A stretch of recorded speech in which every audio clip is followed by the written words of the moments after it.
Good evening guys. चलो, capsule course की जो है अपन नेक्स्ट लेक्चर के लिए बात करते हैं। यहाँ पे चल रही है होम एंड रिप्रोडक्शन। और होम एंड रिप्रोडक्शन में हम लोगों ने मेल और फीमेल रिप्रोडक्टिव ऑर्गन को देख चुके थे। अब क्या कंडीशन था, इसके लिए पूरे के पूरे सिनेरियो आपको पहले से पता है कि हमने क्या क्या किया था। कि मेल रिप्रोडक्टिव पार्ट, जो मेल रिप्रोडक्टिव ऑर्गन के बारे में डिस्कस किया था, और फिर जो है female reproductive organ. That means कि हमने थोड़ा सा जो है प्राइमरी सेक्स ऑर्गन के बारे में मेल की कंडीशन में टेस्टिस की बात करी, और फिर जो है ओवरी की बात करी। उसमें अब करना क्या है कि मेल और फीमेल के अंदर जो गैमीट की फॉर्मेशन होती है, दैट मीन्स कि स्पर्म और ओवम का फॉर्मेशन होता है, वह किस तरीके से होता है, थोड़ा सा अपन ब्रीफ आइडिया उसका लेंगे। तो चलिए बने रहिए, और यहाँ पे थोड़ा सा देखते हैं इसमें इसकी कंडीशन में अपन जैसे ही बात करें तो आ जाइए।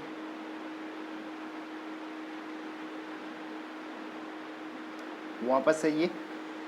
यहाँ बेटा इसको करने वाले हैं, गैमेटोजेनेसिस को करने वाले हैं। तो गैमेटोजेनेसिस के दौरान क्या बात करेंगे कि गैमेटोजेनेसिस में दोनों के दोनों गैमीट की बात करेंगे। मेल गैमीट की बात करेंगे और फीमेल गैमीट की बात करेंगे। मेल गैमीट बोले तो स्पर्म की बात करेंगे, और फीमेल गैमीट बोले तो ओवम की बात करेंगे। यहाँ पे ओवम और स्पर्म किस तरीके से बनते हैं, तो दोनों के दोनों गैमेटोजेनेसिस।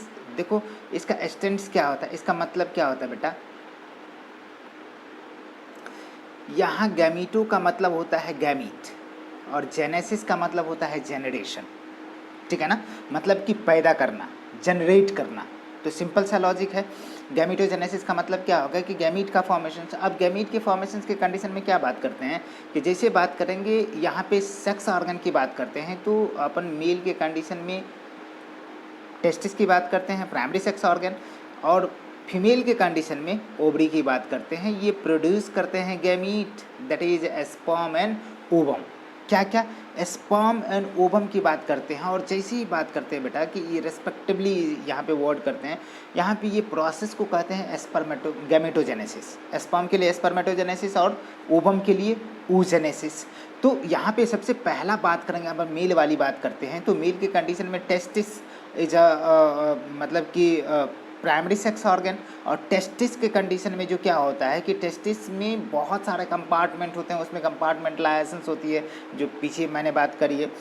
2 से 50 कंपार्टमेंट होता है, और प्रत्येक कंपार्टमेंट में 1 से लेकर के 3 जो है सेमिनेफेरेस्टिब्यूल होता है। और सेमिनेफेरेस्टिब्यूल को हमने कहा था कि it's a structural and functional unit of the testis.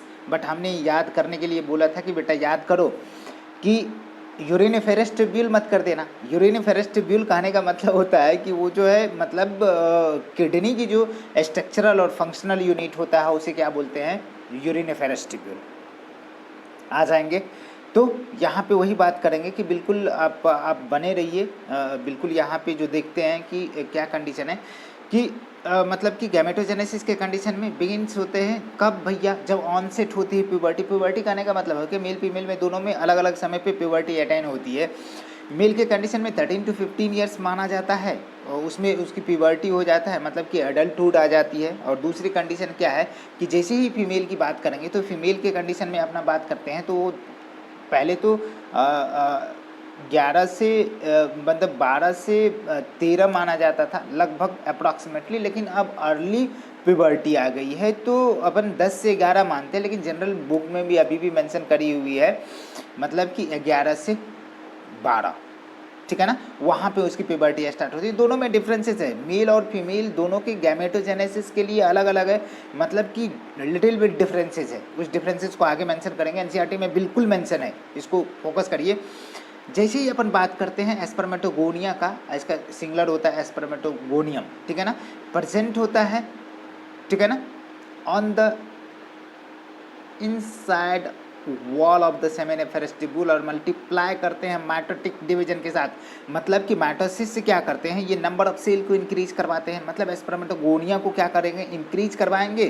फिर जो है इंक्रीज करने के बाद क्या होता है कि इच एस्पर्मेटोगोनिया जो होता है बेटा डिप्लॉयड इन नेचर होता है। आपको बार बार मैं बताता हूँ कि बेटा जैसे ही बात करो आप तो वह 2n होता है, और 2n के कंडीशन में जैसे ही बात करेंगे 2n में कितना 46 क्रोमोसोम, कितना 46 क्रोमोसोम। और यहाँ पे बात करते हैं कि हमने स्पर्मेटोगोनिया की बात करी, अब यहाँ पे सम स्पर्मेटोगोनिया डिफ्रेंशिएट करके क्या बना जाते हैं, प्राइमरी स्पर्मेटोसाइट बनाते हैं। और इसकी भी प्लूइडी कितना होगा बेटा, बिल्कुल 46 होगा, आपसे पूछा जाता है। आगे चलिए, आगे क्वेश्चन है यहाँ पे। अब जो है प्राइमरी स्पर्मेटोसाइट में क्या होता है, मियोटिक डिवीजन, दैट मीन्स कि रिडक्शन डिवीजन स्टार्ट हो जाता है। रिडक्शन बोले तो number of chromosome reduce to half in an daughter cell. एक सेल है हमारे पास, क्या, स्पर्मेटोगोनिया। स्पर्मेटोगोनिया में बहुत बार जो है डिवीजन होते, बहुत सेल बनाते हैं, ये भी बनाएंगे, ये भी बनाएंगे, इतने बनाएंगे, इसमें से ये मल्टीप्लाई करके इतना हो गया। तो यहाँ पे क्या हो रहा है, माइटोसिस के जरिए हो रहा है, ठीक है। लेकिन जैसे ही अपन बात करेंगे कि माइटोसिस के अलावा जैसे मियोसिस की अपन बात करते हैं, मियोसिस 2 स्टेप में कंप्लीट होता है, मियोसिस 1 और मियोसिस 2। अब मियोसिस 1 को बोला जाता है रिडक्शन डिवीजन, मियोसिस 2 को बोला जाता है इक्वेशनल डिवीजन। रीजन क्या है भैया कि मियोसिस 1 में क्या होता है कि नंबर ऑफ क्रोमोसोम क्या हो जाता है, आधी हो जाती है डॉटर सेल में। एक सेल हमारे पास है बेटा, ये सेल जो है इसमें यदि हम मियोसिस 1 करते हैं तो ये यदि मान लो कि 2n = 46 है, ठीक है, तो यहाँ पे मियोसिस 1 हो रहा है, तो ये जो सेल बन रही है इसमें क्या हो जाता है कि आधी हो जाती है क्रोमोसोम नंबर, तो इसे बोलते हैं रिडक्शन डिवीजन। मियोसिस 1 को रिडक्शन डिवीजन, आधी हो गई मतलब 23 हो गया, ठीक है। अब ये कंडीशन है कि यहाँ पे अपना बात करते हैं, तो ये मान लेना बेटा कि पहले तो हमने कहा कि आपके पास क्या है, स्पर्मेटोगोनिया है। स्पर्मेटोगोनिया में बार बार जो है माइटोसिस हुआ, माइटोसिस होने के बाद जो है ढेर सारा नंबर ऑफ सेल बनाया, और ये सेल डिफ्रेंशिएट करके क्या बना दिया, प्राइमरी स्पर्मेटोसाइट बनाया। अब प्राइमरी स्पर्मेटोसाइट में मियोसिस 1 हो गया तो क्या बन गया, सेकेंडरी। ये प्राइमरी है तो ये क्या बन गया बेटा, सेकेंडरी स्पर्मेटोसाइट। और इस सेकेंडरी स्पर्मेटोसाइट में मियोसिस 2 होता है बेटा, तो ये दोनों के दोनों दो सेल बनाएंगे, तो क्या हो गया, स्पर्मेटिड्स बन गया। और इसमें डिफ्रेंशिएशन होगा, यहाँ पे एक बार डिफ्रेंशिएशन हुआ बेटा, और यहाँ पे फिर से ये एक बार डिफ्रेंशिएशन हो रहा है, और ये क्या कर रहा है, स्पर्म को बना दे रहा है, स्पर्म को बना दे रहा है, क्या कर रहा है, स्पर्म को बना दे रहा है। तो हो गया ना। लेकिन आपसे नीचे पूछा गया है कि आपको स्पर्मेटिड्स का जो है प्लूइडी क्या होगा, कि बेटा अब यहाँ से जैसे सेकेंडरी ओसाइट से स्टार्ट होगा तो सब के सब कितना होगा, हैप्लॉइड होगा, नंबर ऑफ क्रोमोसोम आधी होगी बेटा, बिल्कुल। चलिए मैं अपने पॉइंट पे आता हूँ, थोड़ा सा टाइम लग रहा है। तो हम लोग क्या कर रहे हैं, मतलब कि इस चीज़ों को पढ़ रहे हैं, आपको गैमेटोजेनेसिस को पढ़ रहे हैं, गैमीट फॉर्मेशन के समय। अब क्या रहे, स्पर्मेटोजेनेसिस की बात करते हैं, तो यहाँ पे स्पर्मेटोगोनिया जो क्या कंडीशन है कि यहाँ पे मतलब कि inside the seminiferous tubule multiply करते हैं माइटोटिक डिवीजन के दौरान, मतलब ढेर सारा बनता है। और इसमें कह रहा है कि इच स्पर्मेटोगोनिया जो क्या होता है 2n होता है, और ये क्या करता है, डिफ्रेंशिएट करके क्या होता है, स्पर्मेटोगोनिया जो है प्राइमरी स्पर्मेटोसाइट में चेंज हो जाता है। पीरियडिकली इसमें मियोटिक डिवीजन्स होती है, मतलब कि यहाँ पे प्राइमरी स्पर्मेटोसाइट की कंडीशन में, और प्राइमरी स्पर्मेटोसाइट कन्वर्ट हो जाता है किस में जी, सेकेंडरी स्पर्मेटोसाइट में। It leads to the formation of the secondary spermatocyte. अब ये बेटा आगे की तरफ बात करेंगे, थोड़ा सा यहाँ पे दिखाना चाहेंगे कि किस तरीके से है और कैसा है। यहाँ पे देखो बेटा, ये मतलब हमने कहा कि ये जो सेल देख रहे हो बेटा, कि ये कौन सा है, जर्मिनल एपिथेलियल सेल है। कौन सा, जर्मिनल एपिथेलियल सेल्स है। और जर्मिनल एपिथेलियल सेल्स में क्या होता है कि बार बार जो है डिवीजन होती है, और डिवीजन होने के बाद जो है ये क्या बन जाते हैं,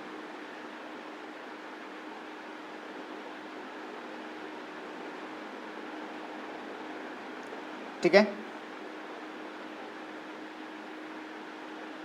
बार बार डिवीजन हुआ, और डिवीजन होने के बाद जो है ये सब जो है ये वाला लेयर जो है आपका क्या बन गया बेटा, कि ये जो है स्पर्मेटोगोनिया बना, और स्पर्मेटोगोनिया से क्या हो गया, डिफ्रेंशिएट करके प्राइमरी स्पर्मेटोसाइट बन गया, प्राइमरी स्पर्मेटोसाइट बन गया। प्राइमरी स्पर्मेटोसाइट में फिर से क्या हो गया, मियोसिस हुआ, और मियोसिस होने के बाद ये सेकेंडरी स्पर्मेटोसाइट्स में, और यहाँ पे सेकेंडरी स्पर्मेटोसाइट के कंडीशन में यहाँ पे सेकेंड मियोटिक डिवीजन होता है, ये फर्स्ट मियोटिक डिवीजन है। तो क्या बन गया बेटा, स्पर्मेटिड्स बन गया। स्पर्मेटिड्स में डिफ्रेंशिएशन हो गया तो स्पर्मेटोज हुआ और स्पर्म बन गया। बिल्कुल मैं डायग्राम को भी कर दिया, अब यहाँ पे माजरा आता है कि जो जर्मिनल सेल्स है, यहाँ पे अपन अपन बोलते हैं कि सेमेनिफेरस ट्यूब्यूल में क्या होता है, दो टाइप के सेल्स होते हैं। मतलब कि सीधे तरीके से आपको बात करना चाहेंगे, थोड़ा सा आगे बात कर लेंगे। यहाँ पे सेकेंडरी स्पर्मेटोसाइट, अब यहाँ पे क्रोमोसोम की नंबर क्या आधी होगी, और सेकेंडरी स्पर्मेटोसाइट अंदर go the second meiotic division से ये चेंज हो जाते हैं क्या, स्पर्मेटिड्स में। तो अब कहा जाता है कि what is the number of chromosome in spermatids, तो बेटा क्या हो जाएगा, एन 2n में 46, 10 में 23। अब ये जो है स्पर्मेटिड्स ट्रांसफॉर्म हो जाते हैं स्पर्मेटोजुआ में, दैट मीन्स कि स्पर्म में ट्रांसफॉर्म हो जाते हैं, मतलब कि यहाँ पे डिफरेंशिएशन होती है। ये प्रोसेस को बोलते हैं बेटा स्पर्मियोजेनेसिस। स्पर्मियोजेनेसिस मतलब कि स्पर्मेटिड्स कन्वर्टेड इनटू, ठीक है ना, differentiated into spermatozoa, that process is known as क्या, स्पर्मिएशन, स्पर्मियोजेनेसिस, याद रहेगा स्पर्मियोजेनेसिस। और ये स्पर्मियोजेनेसिस क्या होता है, मतलब कि स्पर्मेटोजुआ हुआ, और स्पर्मेटोजुआ जो आकर के सर्टोली सेल में जा कर के इम्बेडेड हो जाते हैं फॉर द नरिशमेंट, और नरिशमेंट होने के बाद जो है ये क्या करते हैं, सेमिनिफेरस ट्यूब्यूल से, मतलब कि यहाँ से बाहर निकल जाते हैं, और ये निकलने की प्रोसेस को बोलते हैं स्पर्मिएशन। क्या बोलते हैं, स्पर्मिएशन, आगे दिया हुआ है। अब after the spermiogenesis sperm head embedded into the Sertoli cells, ठीक है ना, finally it release from the seminiferous tubule by the process of spermiation, याद रहेगा। चलो स्पेशल कर लेते हैं, यहाँ पे थोड़ा सा हार्मोनल चेंज की बात करते हैं बेटा, कि स्पर्मेटोजेनेसिस स्टार्ट होता है एज ऑफ द प्यूबर्टी, मतलब 13 to 15 ईयर्स में। सिग्निफिकेंट इंक्रीज करता है यहाँ पे क्या, GnRH। बोले तो हमारे ब्रेन में बेटा सबसे एंडोक्राइन बहुत ही ज़रूरी है, एंडोक्राइन पढ़ना आपके लिए सबसे ज़्यादा ज़रूरी है।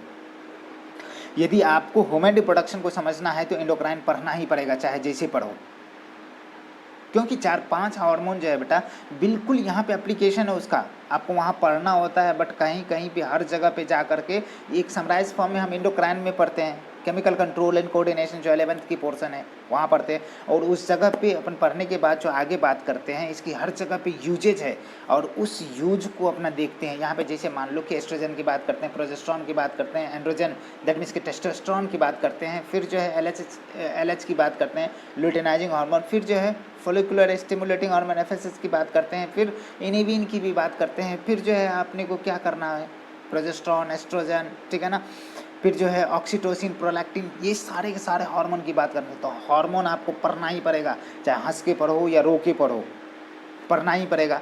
तो यहाँ पे क्या होता है बेटा, हमारे ब्रेन में जो है मतलब कि एक पार्ट है जिसको थैलेमस बोलते हैं, हाइपोथैलेमस, ठीक है ना। तो उसे बोला जाता है कि हाइपोथैलेमस को क्या बोला जाता है कि मतलब कि ये कंडीशन है कि यहाँ देखिए आपको दिया हुआ है कि हाइपोथैलेमस वहाँ से हार्मोन, हाइपोथैलेमस को बोला जाता है grandfather of the endocrine. Endocrine जो केमिकल कंट्रोल एंड कोऑर्डिनेशन की बात करते हैं, तो वहाँ पे सबके फादर कौन है, ग्रैंडफादर कौन है, हाइपोथैलेमस। और हाइपोथैलेमस से लगा हुआ रहता है कौन सा, पिट्यूटरी ग्लैंड। पिट्यूटरी का भी दो पार्ट, एंटीरियर और पोस्टीरियर, मतलब कि हाइपोथैलेमस दादाजी हैं और पिट्यूटरी क्या है, उनके बेटे हैं। मतलब कि हाइपोथैलेमस के दो बेटे, मतलब कि एंटीरियर पिट्यूटरी और posterior pituitary. Mainly anterior pituitary की बात करते हैं बेटा। एंटीरियर पिट्यूटरी के कंडीशन में आपको बात करना पड़ेगा क्या बेटा, फ्लैट पिग, ठीक है ना, FSH, LH, एंड्रोजन, टेस्टोस्टेरोन, ठीक है ना, प्रोलैक्टिन और गोनेटोट्रोपिन। मतलब समझ में आ रहा ना, बहुत सारा हार्मोन है यहाँ पे, इतने नहीं है। और दूसरा जो एंटीरियर पिट्यूटरी की ये बात कर लिए, अब पोस्टीरियर पिट्यूटरी में दो ही हार्मोन है, वो भी क्या बेटा सिक्रीट करते हैं हाइपोथैलेमस, ये जमा करके रखते हैं। एक तो ऑक्सीटोसिन है और दूसरा जो ADH है, याद रहेंगे। चलो ज़्यादा बातें नहीं करेंगे, यहाँ पे थोड़ा सा एंडोक्राइन की अपन जहाँ यूज है उसकी बात करेंगे। तो यहाँ पे क्या करता है हाइपोथैलेमस जो है, GnRH गोनेडोट्रोपिन रिलीजिंग हार्मोन, जो गोनेड से जो हार्मोन रिलीज होगा उस हार्मोन के बारे में बात करता है। दैट मीन्स कि LH और FSH की बात करती है। मतलब कि लुटेनाइजिंग हार्मोन और फॉलिकुलर स्टिमुलेटिंग हार्मोन की बात किया जाता है, जो जो क्या है गोनैड से रिलीज होते हैं। तो ये हाइपोथैलेमस ने रिलीज किया और उसको दिया, किसको दिया? पिट्यूटरी ग्लैंड को। पिट्यूटरी ग्लैंड क्या कहते हैं कि भैया जा कर के उसको मतलब कि ये जो है फॉलिकुलर स्टिमुलेटिंग हार्मोन और लुटेनाइजिंग हार्मोन एंटीरियर पिट्यूटरी क्या करते हैं? सिक्रीट करते हैं और ये जा करके तब एक्ट करते हैं। तो इसके लिए एक लाइन मैं पूरा का पूरा लाइन बताने वाला हूँ। ये लाइन बहुत ही इंपॉर्टेंट है। देखिए, हाइपोथैलेमस से जीएनआरएच निकला और इसकी लेवल जैसे ही इंक्रीज कर गया, इंक्रीज करने के बाद जो है कहाँ से एक्ट करता है? मतलब जीएनआरएच एक्ट करता है एंटीरियर पिट्यूटरी पे, स्टिमुलेट करता है secretions of the gonadotropin. That means कि एलएच और एफएसएच को रिलीज करता है। और एलएच बेटा क्या करता है? एल से ल्यूटिनाइजिंग एलएच और एल से लिडिक सेल, ठीक है ना। मतलब कि जैसे बात करो कि ये हमने क्या किया कि ये टेस्टिस है बेटा, यहाँ पे बहुत सारा कंपार्टमेंट है, ये टेस्टिकुलर लोब्यूल 250 और इसमें जो है 1 से लेकर के 3 सेमिनिफेरस ट्यूब्यूल है। इसमें से एक को हमने निकाल लिया, एक को हमने क्या किया? निकाल लिया। और इसको जैसे कट करके देखेंगे ना तो क्या कंडीशन है कि इसमें 2 तरह का सेल मिलेगा। एक तो कंडीशन है कि एक जो इस टाइप का सेल मिलेगा, एक इस टाइप का सेल मिलेगा। इस टाइप का सेल को जर्मिनल सेल, इसको सर्टोली सेल। इसमें आकर के स्पर्म जो है, ठीक है ना, स्पर्मेटो जो आकर के इमिटेट करते हैं नरिशमेंट के लिए। तो यहाँ पे जैसे ही बात करेंगे बेटा कि ये एलएच बोले तो लेडिक सेल, ठीक है ना, ये स्टिमुलेट करता है synthesis and secretion of the androgen. Androgen एक ब्रांड है, उससे एक hormone testosterone. Androgen turn stimulate the process of spermatogenesis. और एफएसएच जो है एस है यहाँ पे, और यहाँ पे सर्टोली सेल इस पे काम करता है, ये स्टिमुलेट करता है। बहुत सारे जो है इम्पॉर्टेंट जो जो जो कंपोनेंट है जो क्या करता है स्पर्मेटोजेनेसिस में आपको मदद करता है। वो कैसे? ये देखिए वो कैसे, किस तरीके से आपको क्या करेगा? मदद करेगा। तो ये देखिए, secretions of some factor which helps in the process of spermatogenesis. अब क्या कंडीशन है? जैसे एग्जामिन करते हैं, मतलब कि let's say examine the structure of the sperm. Sperm के स्ट्रक्चर क्या क्या होते हैं? तो बेटा मैं शॉर्ट फॉर्म में बताना चाहता हूँ कि स्पर्म के 4 पार्ट होते हैं, मतलब कि हेड, नेक, टेल और मिडिल पीस। हेड, नेक, मिडिल पीस और टेल, 4 पार्ट। और चारों पार्ट में कंडीशन क्या है कि थोड़ा सा स्ट्रक्चर वाइज अपन बात करते हैं यहाँ पे। तो थोड़ा सा चलो इसको थोड़ा सा ऊपर कर लेता हूँ, ठीक है ना।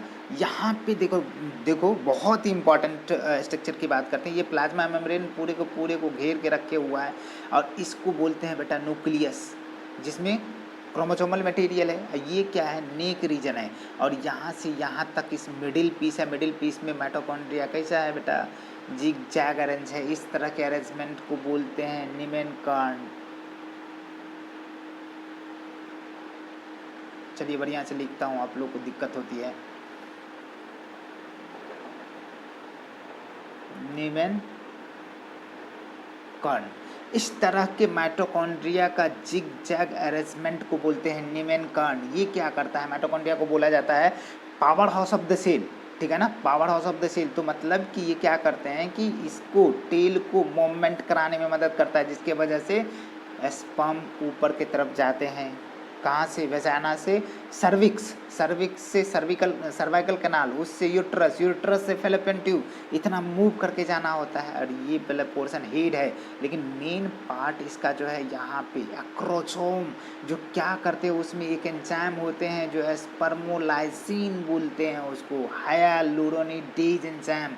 मतलब कि ये लाइसिन एंजाइम होगा, स्पर्मोलाइसिन एंजाइम होगा, ठीक है ना।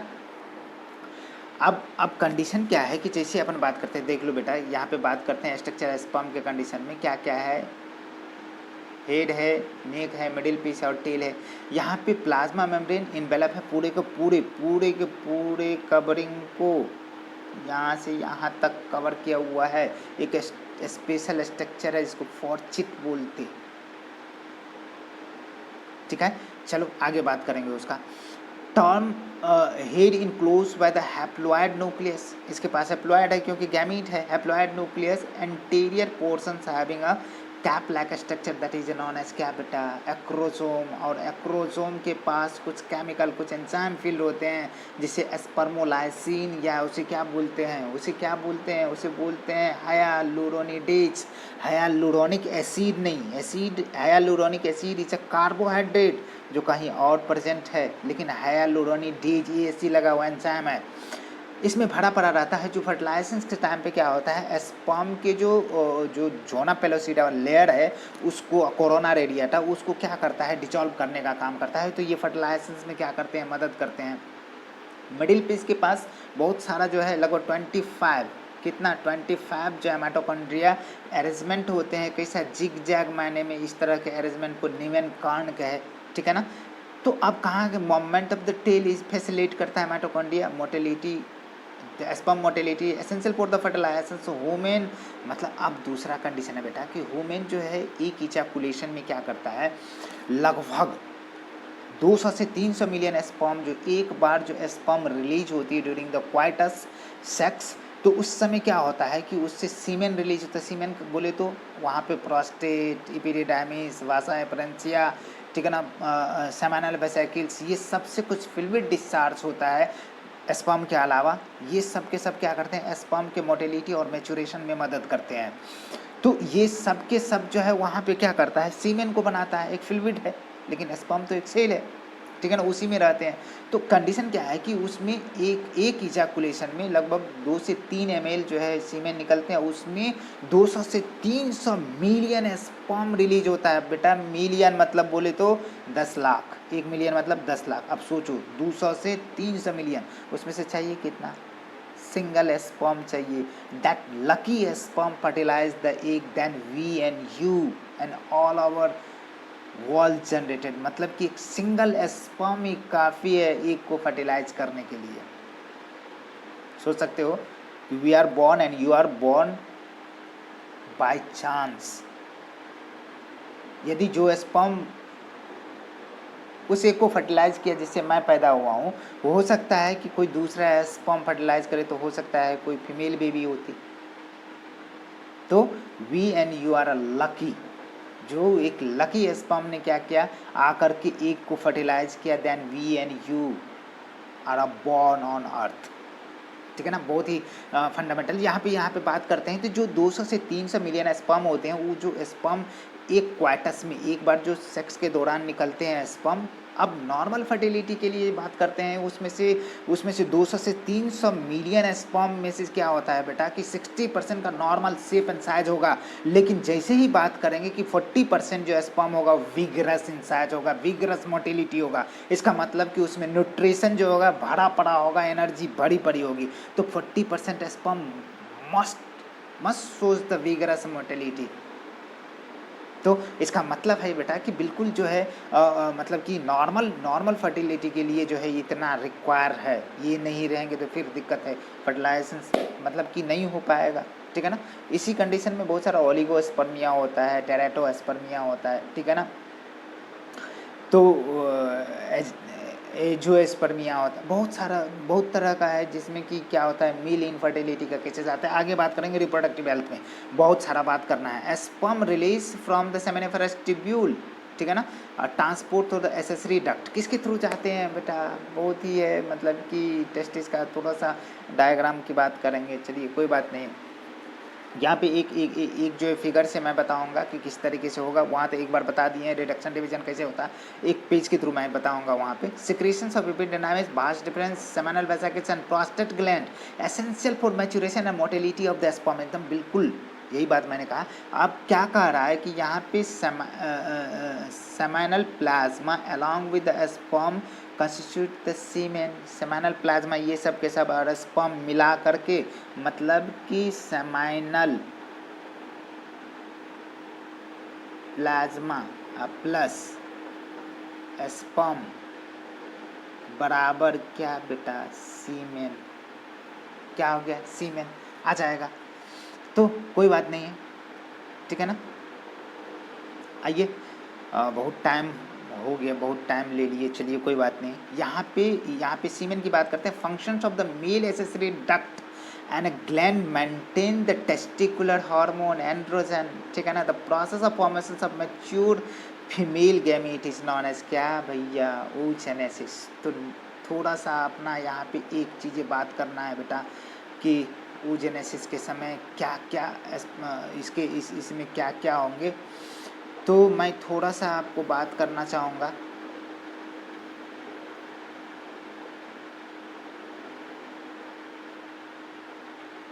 चलिए बेटा फिगर की बात करते हैं, फिगर की बात करते हैं थोड़ा सा। चलिए थोड़ा सा फिगर की बात करते हैं। तो फिगर के कंडीशन में क्या बात करेंगे, यहाँ पे आप देख लो। बहुत ही अच्छा है, मतलब कि इसमें देखो स्पर्मेटोजेनेसिस और oogenesis के 3 स्टेप होते हैं।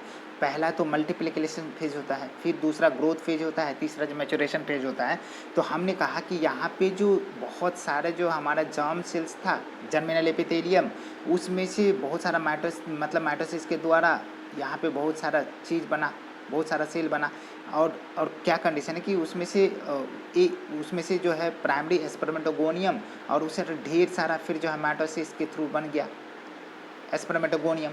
अब क्या कंडीशन है कि ये नंबर को बढ़ाया, इसलिए मल्टीप्लिकेशन फेज बोल दिए। इसमें से एक जो है मतलब कि ढेर सारा सब, मतलब कि ये क्या हो जाएगा कि ग्रोथ करेगा, ग्रोथ करने के बाद मतलब कि ये डिफ्रेंशिएशन हो करके क्या होता है बेटा, डिफ्रेंशिएशन हो करके प्राइमरी स्पर्मेटोसाइट बनाता है। यहाँ से ले करके यहाँ तक के स्ट्रक्चर जो होगा वो डिप्लॉयड होगा। प्राइमरी स्पर्मेटोसाइट अक्सर पूछा जाता है प्राइमरी स्पर्मेटोसाइट के लिए कि प्राइमरी स्पर्मेटोसाइट में जो है प्लॉयडी लेवल क्या होगा, अक्सर क्वेश्चन नीट में आता है, ठीक है ना। यहाँ पे जैसे बात करेंगे कि प्राइमरी स्पर्मेटोसाइट में मियोसिस 1 होता है, जो कन्वर्ट हो जाता है किस में जी, हैप्लॉयड जो है सेकेंडरी स्पर्मेटोसाइट में। और सेकेंडरी स्पर्मेटोसाइट में मियोसिस 2 होता है, इससे 2, इससे भी 2, जो क्या बन गया स्पर्मेटिड्स है। यहाँ पे फिर से बेटा डिफरेंशिएशन होता है और बन जाता है स्पर्मेटोजुआ, और क्या बनता है जी, स्पर्म बन गया। तो यहाँ से ले करके यहाँ तक के प्रोसेस को स्पर्मेटोजेनेसिस बोलते हैं, ठीक है ना। स्पर्मेटिड्स फॉर्मेशन को ठीक है ना स्पर्मियोजेनेसिस बोलते। और ये सॉरी यहाँ पे जो हो गया स्पर्मेटिड्स फॉर्मेशन, और ये जो हो गया ट्रांसफॉर्मेशन जो डिफरेंशिएशन की बात करता है उसको स्पर्मियोजेनेसिस बोलते। अब पूरे के पूरे टेस्टिस मतलब सेमिनिफेरस ट्यूब्यूल से बाहर निकलने के प्रोसेस को स्पर्मिएशन बोलते हैं। यही बात है। चलो इसको फ्रेश डायग्राम में मैं दिखाता हूँ, यहाँ पे आ जाइए फिर से कि मतलब कि ये हमने कहा कि स्पर्मेटोगोनिया है, ये नंबर जो है बढ़ा दिया तो ये स्पर्मेटोगोनिया बहुत ज़्यादा हो गया। ये जो है इसमें डिफरेंशिएशन हो गया और चेंज हो गया किसमें, प्राइमरी स्पर्मेटोसाइट में। इसमें फर्स्ट मियोटिक डिवीजन होता है यहाँ पे, तो बनता है सेकेंडरी स्पर्मेटोसाइट। क्रोमोजोम का नंबर देखते जाना बेटा, यहाँ से लेकर यहाँ तक का क्या था 2n46, यहाँ क्या हो गया n। अब जो भी स्ट्रक्चर होगा वो कैसा होगा जी n, ठीक है ना।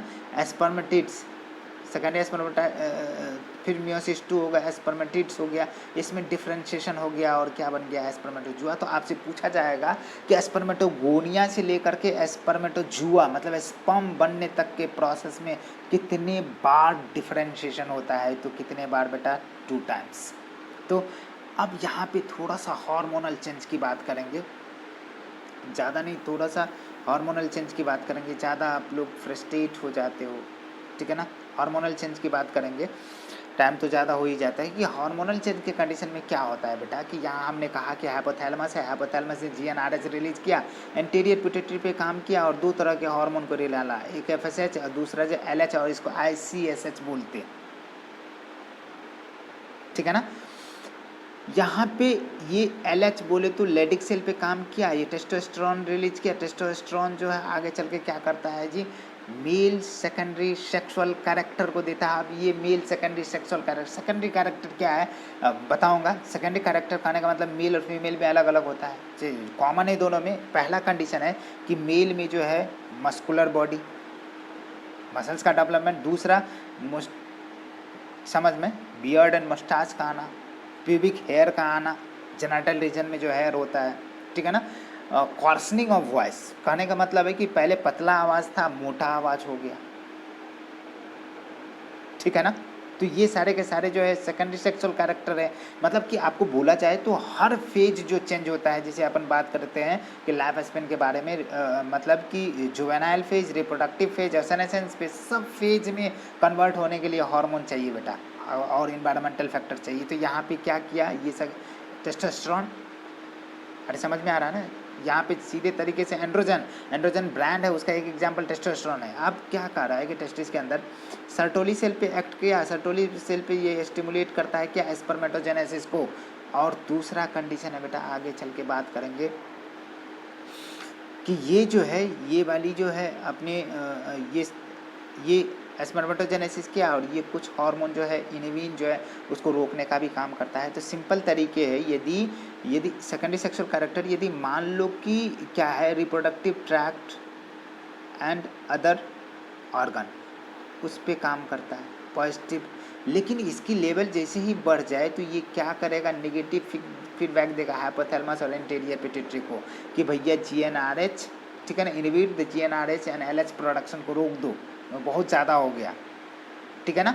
और इधर से जैसे ही बात करते हैं कि इसकी लेवल ज़्यादा हो गई तो ये वाला जो है दोनों को दोनों नेगेटिव फीडबैक देगा, नेगेटिव फीडबैक देगा। तो ये क्या करेगा, inhibit the release of FSH और GnRH, ठीक है ना। तो याद रखिएगा, ये तो हो गया अपना बात।